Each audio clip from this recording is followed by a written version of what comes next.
बदनामी और तलाक। राधा बस रोए चली जा रही थी, उसके आंसू रुकने का नाम नहीं ले रहे थे। वो अपनी माँ से बार बार एक ही बात कह रही थी, मुझे बदनाम कर उसे क्या मिला, सिर्फ उसे तलाक आसानी से मिल जाए। उसने मेरा नाम गैर मर्दों के साथ जोड़ दिया, मेरी जिंदगी नरक बना दी। मेरे पति होते हुए खुद मुझ पर ये इल्जाम लगा रहे हैं। ये वही इंसान है जो कल तक मेरे लिए सब कुछ करने को तैयार थे, दिन को रात कहने को तैयार थे। आज अपने अहंकार में मुझे नीचा दिखाने के लिए मुझे तलाक दे रहे हैं। मेरी गलती क्या, अपने और अपनी बेटी के लिए आवाज उठाना। अब लोग भी मुझे अजीब नजरों से देखते हैं, गंदी बातें करते हैं। रास्ते पर चलना मुश्किल हो गया है। सहेलियों ने भी मुंह फेर लिया, बस कुछ ही मुझे समझती है और मेरे साथ है।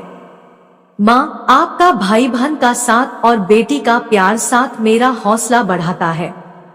मैंने भी फैसला कर लिया है, मैं लोगों के तानों से, बदनामी से डरूंगी ना ही झुकूंगी ना रुकूंगी।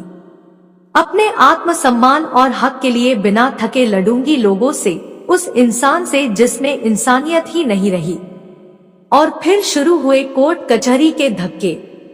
पैसों की और समय दोनों की बर्बादी पर कोई दूसरा रास्ता नहीं दिख रहा था। सबसे बड़ा दुख झटका उस वक्त लगता था राधा को, जब उसका पति कोर्ट में सामने खड़े होकर गलत गंदी बात बोलता था। वो बहुत मायूस हो जाती थी, कभी कभी सब कुछ छोड़कर कहीं दूर भाग जाना चाहती थी, पर उसका अंतर्मन उसे झकझोर देता, तुम ऐसे पीछे नहीं हट सकती, तुम चुप नहीं रह सकती। और राधा फिर हिम्मत कर खड़ी हो जाती अपनी बेटी के हक के लिए। सोचती, मैं मजबूत बनूंगी तभी बेटी को मजबूत बना पाऊंगी। जैसे जैसे कोर्ट में केस आगे बढ़ रहा था, राधा का आत्मविश्वास भी बढ़ता जा रहा था। राधा बेझिझक अपना काम करने लगी थी। उसे महसूस होने लगा था लोगों के सामने एक अच्छी शादीशुदा जिंदगी का दिखावा करना बहुत गलत था। अगर उसने कुछ लोगों को भी सही बात बताई होती, अपनी परेशानियां बताई होती, तो आज ये दिन ना देखना पड़ता। लोग उसकी मुश्किलों को समझते। खैर, जो होना था हो गया सोचकर राधा ने ठंडी सांस ली। अब वो खुलकर जिएगी अपनी जिंदगी।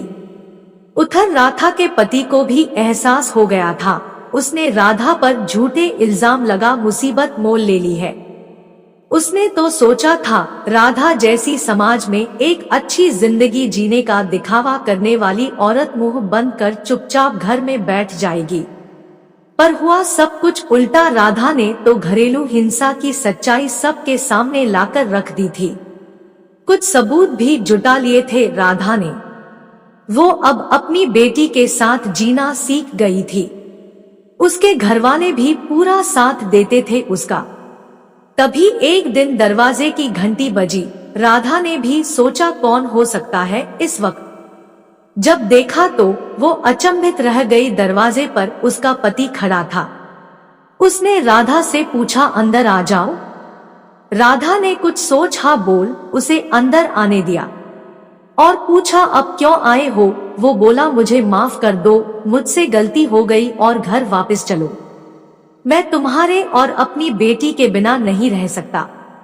अचानक आए इस बदलाव से राधा सोच में पड़ गई थी। वो कुछ समझ नहीं पा रही थी, पर उसका पति केस वापस ले साथ में सुखी जीवन बिताने की बात कर रहा था।